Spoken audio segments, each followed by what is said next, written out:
Hi, I'm Ginny Rosenkranz with the University of Maryland Extension. And it's July, which is a very hot month, but July also means we have some beautiful, beautiful flowers that bloom. I'd also like to go ahead and tell you guys about what can bother your flowers. I mean, I love flowers, but there are some pests that bother the flowers. So I will share with you what kind of insects that might bother them, what kind of diseases that might bother them, and what kind of critters that might bother them. So join me for Delmarva Gardens coming up here next on Pack 14.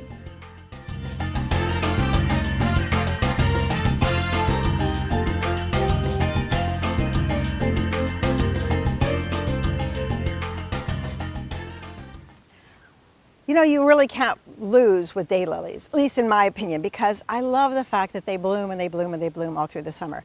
But did you know that there's early blooming daylilies, mid-blooming daylilies, late blooming daylilies, and there's also the re-blooming daylilies, which do a really good job as long as you water them. I do not go ahead and do any irrigation, so my re-bloomers often don't re-bloom. But that's my choice because I'm trying to go ahead and conserve water and let things just be themselves.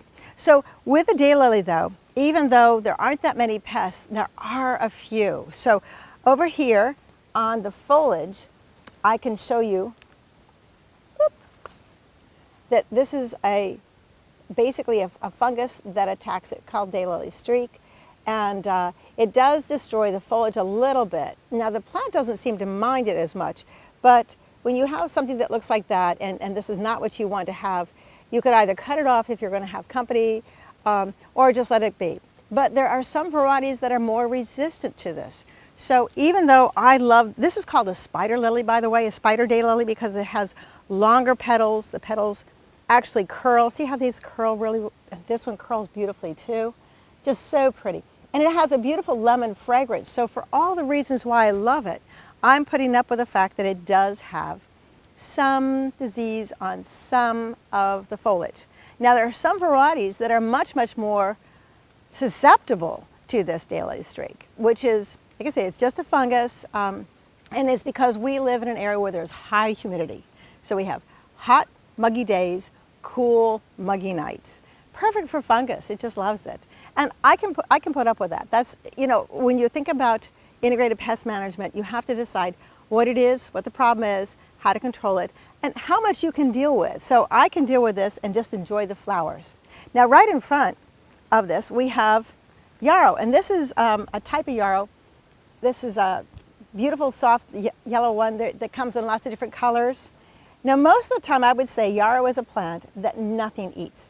This is a plant that has a very strong, astringent smell of foliage that if you do this and sniff it, it has very, very strong foliage, which is kind of nice. But because the foliage is so strong, very, very few insects eat it. I've yet to see any diseases on it, which is really, really good. But where I live out in the country, I have a lot of deer pressure. So I will show you some places where, not here in this particular plant, but other plants, the deer have definitely nibbled. Now they haven't eaten it down to the ground. They haven't said, oh man, this is the best thing since sliced toast. It's like, maybe I'll try it. Ooh. And then another one will come by and say, well, maybe I'll try it. So I have to teach each deer that decides they're going to try it. So I have a little bit of deer damage on some of my yarrow. Then the next plant I want to share with you is this Agastache. This is the year that I have been buying Agastache and planting it because I never had, well, I had it before, but I really, really love this one. This is called black alder. So it has a really, really dark blue flowers, teeny tiny flowers. Like a lot of plants, it blooms from the bottom up. And these flowers are so tiny, it's perfect for a lot of pollinators. Little bees, little small butterflies, a lot of the very, very tiny, tiny pollinators. This one can have a few problems with small sucking insects, but I haven't seen any disease or any bad insects on this. And we've had, like I said, muggy days and stuff. So I've been looking at this one, and I'm very, very happy with the green foliage. It's nice and glossy. There are a couple places like this leaf right here. You can see that there's a little bit of a yellowish cast to it right on this side. So when you see something like that, you want to turn it upside down to see what you see. And on this one, I don't see any insects or diseases. So this could be just a nutrient problem. And that's very common when the plant is first planted and it has been watered in, but the roots have not firmly gotten installed into the soil. So I'm going to wait until next year. I really only fertilize my herbaceous perennials, trees and shrubs in the fall, late fall actually, because the roots are kind of like the brains of the plant. They'll pull in the nutrients, the nitrogen, the phosphorus, the potassium, and all the micronutrients. They'll store them in the late fall into the winter in the roots. And then over the winter, it kind of thinks about, okay, I'm going to go ahead and take this much of these nutrients and I'm going to put them for making the stalk and the foliage.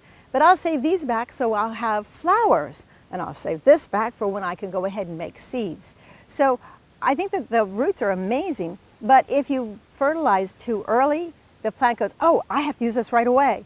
So fertilizing in the late fall after the foliage is off the trees is always a real good idea, because the plant can go ahead and utilize it and can properlize it and then pass it on in the springtime. So that I think is a really good idea.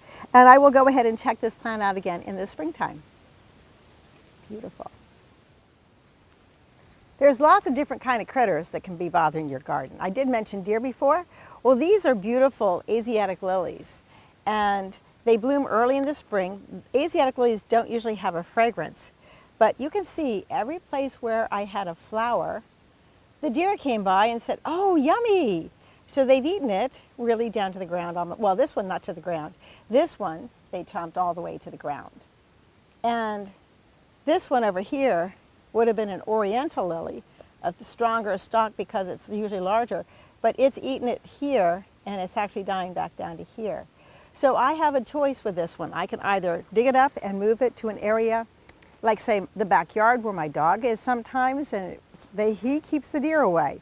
Or I can go ahead and use a preventative for deer, and they do make them. So you can go ahead and look online to see, or go to your local hardware or garden center and find out what they have to keep deer and bunny rabbits away, because both bunnies and deer like the lilies. They're very tasty to the deer and the rabbits.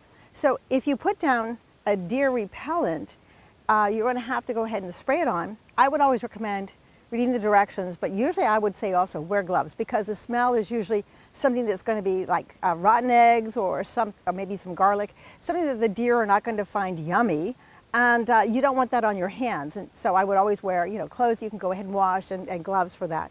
I've gone ahead and done it, and I'll show you later on that it did work for when I was doing it. But if you don't, you're going to definitely have beautiful stalks and no flowers, which is frustrating. In July, another thing you can do is you can go ahead, if you want to, dig up and separate your bulbs. I've left the daffodil foliage right here, and this foliage basically tells me that this is where the daffodils are. You can go ahead and clean it up if you're fine with them. Just pull it out and just put mulch on top if you don't want to. Either way, that keeps the garden looking neat, but also it lets you know where the daylilies are so you don't plant anything on top of them. I know that it's really easy to plant things on top of bulbs because the bulbs are done in the early springtime, but where they're from, they have water in the springtime and not so much during the summer. Now we have summer rain showers, so they have to learn how to deal with that. But if you had like an irrigation system for your annuals, you might actually rot out the bulbs because they like it a little bit dry in the summertime. I want to show you another plant. It's a really pretty calla lily. Now this one, it comes in whites, it comes in pinks, it comes in yellows, it comes in a real deep, almost an eggplant color. Beautiful, beautiful colors. It does have some issues though. Well, come on over, let me show you. So this one right here is truly beautiful. A lovely white, like it has a golden throat in a sense, very, very pretty. The foliage is green and white speckled, and you think, oh, nothing could be prettier. Well, come on over here and meet the Japanese beetle. They are actually eating the foliage so that it's totally laced. There's quite a lot of beetles on it. And a lot of people say, well, how do I get rid of the beetles? So I'm bringing over, this is some water, and here's a little bit of soap. I'm going to put like a drop of soap in it. There we go. Swish it up a little bit. Adding the soap to the water prevents the Japanese beetle adults from flying. So I'm going to go ahead and knock some in. If you're not happy about working with beetles yourself or picking them up like that, there we go. See, I have the beetles in there and they're trying to fly out. If this was just water, they would be able to go ahead and fly right out. So this is a control, and control of insects that doesn't involve any pesticides. It doesn't involve any chemicals other than a little bit of soap. And then you can always throw it away. So that's kind of nice. I'll put this down here. I wanted to talk also about the calla lilies. We have some, like over at, as I stand over here, step on them. We have some really pretty yellow ones here. So they come in, like I say, yellow and white. They also can get diseases. There's two different diseases they can get. They can get a fungus, which is just like a leaf spot fungus, similar to what the daylily has. More importantly, these can get what they call a bacterial rot. So a lot of people say it looks like a slime or something like that. Funguses are dry, so if it's on the foliage dries, it turns brown, it turns dry. You can put your hands on it, it feels very, very dry. But a bacterial disease is very, very slimy, and it also has a really bad flavor, or smell, I should say. So when you think about it, one of the major ones is Arenia carotivora, which smells like rotten potatoes. And carotivora means carrots, so they found it on carrots first. But if you have that, the best thing to do is just remove them from the garden, because the bacteria will live on the new growth. If you clean out that particular plant, let that area dry out, plant something different, then you will be ahead of the game. So whether you have a fungus or a bacterial disease, you have to know what you've got and how to deal with it. And in this time, we'll just go ahead and let the Japanese beetles do a little bit. Oh, I forgot to tell you how to control beetles anyways. So Japanese beetles, like I said, with the adults, you can go ahead and put them in the water. Early in the morning is best because they don't fly quite a lot in early morning. A lot of people will go out with their coffee mug in one hand and a little soapy mug in the other, and they'll put the coffee mug down and just, brush the Japanese beetles in, because early in the morning when it's cool, they're not very active. They're not really good at flying at that point. But that is not the time to actually put down a chemical. They're adults. They have a very strong, heavy covering on their body, which repels a lot of different pesticides. So what you need to do, you have to wait. You have to be patient. And I know this is really frustrating, especially if you have roses or calla lilies, or they also love hibiscus. But if you wait until they lay their eggs, so they only have one generation a year. They hatch out they come out of the ground between June and July, and between July and August, that's when they're laying their eggs. The eggs are very small, very close to the surface of the soil. They don't lay their eggs in like a driveway. They lay their eggs in the lawn. They like the lawn. The lawn holds moisture usually. And so when the eggs hatch out within a couple of days or a week, then those little baby Japanese larva grubs are very tiny, very close to the surface. And you can go ahead and use a type of pesticide that is what we call a soft pesticide, like Grub-X, which has a chemical that only attacks those little grubs, nothing else. So you're not harming the environment, you're not killing other beneficial insects, you're not hurting anything else, which is really good. And you can apply it and water in and have it like a one and done. If we have a really, really wet summer, especially August and into September, then the grubs will actually thrive because they need the moisture. The drier the year, the more damaging it is to the grubs. And the other thing about the grubs, though, is, like for instance, I do not use any insecticides or fungicides. I do use herbicides in my garden, and it controls some of the weeds, but not all the weeds. But what I do is I realize that there's a lot of other insects that live here underground. There's ants, there's little beetles, there's all kinds of other things that go ahead and eat things underground. So I'm relying on those little guys that I do not see, but I know they're very, very active, to eat as much. Now, they're not going to wipe out the Japanese beetles. With nature, it's a balancing act. So the ants will eat a lot of the eggs, they'll bring them down to their nests, and they'll keep it under control. Whereas if they ate everything, then there would be nothing for next year, and they're too smart for that. So just wait a little bit, go ahead and take care of them in August, and you should be slightly Japanese beetles free a little bit more next year. There's a lot of different coreopsis, which are native plants. But when you think about it, they're not native to Maryland, they're native to the Midwest, back in the prairies where it's hot and dry. So these plants need full sun. They need to be up where their roots are always going to be out of the wet, So you don't want to have an area like a rain garden or something like for these plants. And they also like to have a little room to grow. So that's kind of neat. So this is one of the coreopsis. This is called a tick seed coreopsis. This one is a new variety that has a little bit of burgundy right around the center. So these beautiful petals right here that are bright yellow that I'm petting, these are what they call ray petals, and they're actually sterile. The little button in the center, those are all the little flowers that are fertile. So those are the ones that the bees and the pollinators will go ahead and enjoy. You can see the pollen on that, all the bright yellow, kind of a golder color. And so the pollinators will go there. But all these bright yellow ray petals, they're there for a reason. They're there to show the pollinators, hey guys, here's where the food is. So I love it. Now, this is what they call a tick seed coreopsis. It has nothing to do with inviting ticks into your yard. Please believe me. What happens is the seeds are sort of shaped like the body of a tick. But these, as herbaceous perennials, live 3 to 5 years, sometimes longer. And the newer varieties, they're breeding to have a longer life, a little bit more winter hardy. And in this area, a little bit more muggy hardy, because we do have hot and humid weather, whereas out in the Midwest, it is hot and dry. But these guys still seem to thrive. Now, there's a lot of different types of coreopsis. I have to share another one with you. Over here, this is a threadleaf coreopsis. And the reason why they call that is the foliage is very, very thin, like a needle or a thread. So this is threadleaf coreopsis. And the flowers are, again, bright yellow. This is called zigzabe, which is a darker, richer yellow than moonbeam. Moonbeam's a soft yellow. Again, the ray petals right here are sterile, but they show the pollinators where to go. And that little button in the center, that's where all the pollen is. So these guys, which I love, these coreopsis, can bloom instead of the 2 weeks that most herbaceous perennials bloom. They can bloom 4 to 6 weeks. I love that. The pollinators, when they're here and they're just really having a good time, it's almost like a rock concert, because I'll have butterflies, I'll have little moths, I'll have little bees, I'll have little beetles. All of the different types of pollinators will be all around here just having a good old time. It's a party. I love it. Okay, here is another type of agastache. This is called Blue Fortune, and I love this one. The flowers are a little larger.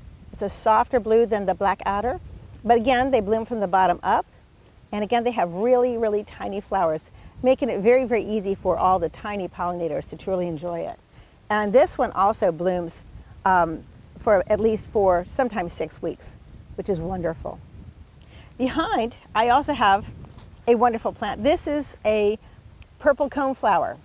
Now I'm hoping that you're noticing right away that the purple coneflower is actually white. We have a lot of varieties of purple coneflowers that have different colors, but this one is the white purple coneflower. And it's very, very pretty. The ray petals on this one are pure white, but this part right here is where the actual fertile flowers are. Now the botanical name of coneflower is echinacea, which kind of stands for hedgehog, because if you feel these, they feel prickly, kind of like a hedgehog, which is kind of fun. I love to leave these, even though as soon as they finish and drop all the ray petals like this one, and they go to seed, the finch, the goldfinches, absolutely love the seed. So I will leave the seed on all of these, and they will be just fine, which is really lots of fun. So they give me color and texture all through the summer and into the fall. Now this is a little native pollinator plant. It's called Golden Alexandra, but the other name is Zia, which is really, really cool. This one, it blooms early in the springtime with this beautiful golden flower. The flower looks like an umbrella that is just loaded with starburst of flowers. And right now, of course, it's not in bloom, but that's why I leave the flower there, the stake there, so we can see it.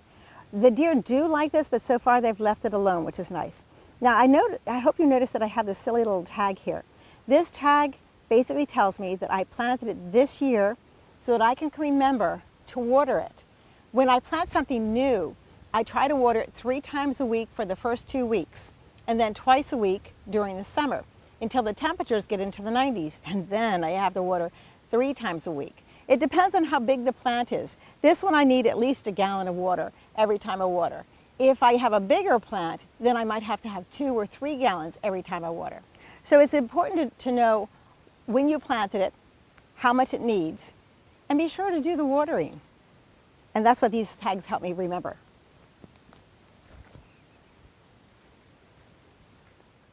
Now, this is not a native plant. This is called Russian sage. It's not really a sage that's edible, but it is in the sage family.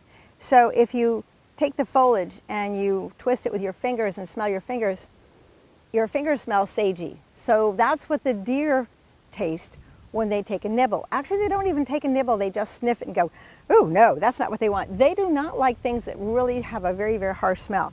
So this blooms in the late summer, so July, August, sometimes into September, depending on the variety. There's tall ones, this is the species, so it's gonna be tall and kind of gangly. There's some more petite ones, but the blue color is very beautiful. And the blue actually attracts a lot of pollinators, but more than that, it helps make the garden look cooler, and it also helps them make the garden look larger. Anytime you have the bright yellows, the bright reds, they kind of like come right in your face like that. And they make the garden look smaller or closer to you. Where when you use whites and blues, it kind of makes everything sort of soft fading and make the garden look larger, which I think is kind of fun. I want to share with you a new type of Maryland black-eyed Susan. Come on over here. I love this, and it was almost in bloom, but I did tell you I have deer pressure. So this one, unfortunately, I don't have any flowers. But this is a variety that was developed by the All-American Select Seed. And the reason why I'm bringing that up is that's kind of a nice group of people who, it's not a large company that is promoting it. It is basically independent breeders who come up with some ideas, and they send the seeds to the All-American Select. They send them out to certain people who are growing demonstration gardens and actually research gardens. And when they thrive on the East Coast and they win in that, then they would be called East Coast winners. This one right here thrives on the East Coast, in the Midwest, and the far West, and in the North as well as the South. So this is called American Gold Rush through the All-American Select winners. And so this is, I think, a really good herbaceous perennial to look for. I'm going to have to start spraying it so that the deer will not eat it. But when it flowers, it has a beautiful, beautiful yellow ray petals and a beautiful black-eyed Susan. One of the milkweeds that is essential for the monarch butterfly is the common milkweed. Now this, as you see, is a very tall plant. And this one has a very, very aggressive root system. So I do not recommend this for a small garden. A lot of times if you have a farm nearby and a farmer is growing vegetables, they will not like you if you grow this because this is so invasive, it can be very damaging. But here I can go and have it. I've gone ahead and mulched the bed so I know where it is. If it grows out into the grass, I just mow it so that I'm controlling it. But this is absolutely perfect for all of the, the flowers, are perfect for all the pollinators. This thing is abuzz with beetles and bees and butterflies. We've already seen about 3 or 4 different varieties of butterflies and little teeny moths, and they're all having a wonderful time. The Japanese beetles are also here because they also like a little bit of the pollen too. But what this is for more than anything else is for the caterpillars of the monarch butterfly. The milkweed is called milkweed because if you break a leaf, you can see that the white substance that comes out is a white milky substance. It's actually a latex, but it looks like milk, hence the term milkweed. What I think is interesting is that the caterpillar of the monarch can eat this leaf and not be bothered, but any other type of caterpillar that tries to eat it will really get nauseous, or if another insect chews it, it really doesn't like it. In the wild, you see birds that will go ahead and eat a monarch caterpillar or the monarch butterfly, and they think, oh, I ate that, yum, yum, yum. And then all of a sudden their eyes get really big, and then they vomit dramatically because the chemicals that are in that caterpillar or in the butterfly are just really nasty to the birds. So every bird has to learn at least one time that they shouldn't eat the caterpillar or the butterfly of the monarch. So that means the nature has to have every bird learn how to do it at least once. So every caterpillar has a chance to not get eaten by birds or get eaten by birds and teach and free the rest of the caterpillars. But what I like about having this here is I've gone ahead and planted other pollinator plants. So I have a couple of areas where I have pollinated gardens, but this one is a really good one, especially native. So right behind me, I have Joe Pye weed. Now this is not quite open yet, but this thing is really taller than me, and it still can get larger, but it has these great big umbels of flowers, like umbrellas of flowers, that are going to open soon. And the deer really love to eat this because this is a native plant, and deer are native, the white-tailed deer are native. So they would have eaten this down to the ground, but because it's surrounded by the milkweed, they've left it alone. So that's my deer control.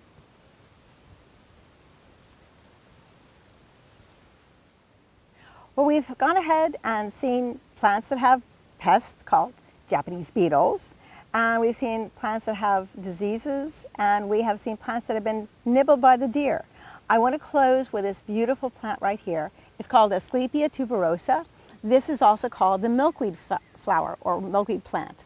Some people just call it the milkweed. And this is, the Asclepia tuberosa has the beautiful orange flowers, so a lot of pollinators, including the bees and the butterflies, come here. But this is more than anything else food for a particular caterpillar. So here is the caterpillar. This is the milkweed caterpillar, beautiful bright striped caterpillar, and he will eat the foliage. So when you look at this and you see you caterpillar, don't get upset, don't take it off. This is here for the foliage. Without the milkweed plant, that caterpillar will never be able to live. This is the type of milkweed that is easy for every garden. There is a swamp milkweed that has got beautiful pink flowers. You can only plant it where the soil is really, really damp. This soil right here is very, very high, dry, and sandy, so it's very, very good. And it will also get little aphids on it. It will look ugly with the aphids, but the aphids aren't going to bother it really. So sometimes we have to learn how to live with the pests that we have and coexist with nature. Well, thank you so much for joining me for Delmarva Gardens. I hope you enjoyed it right here on Pack 14.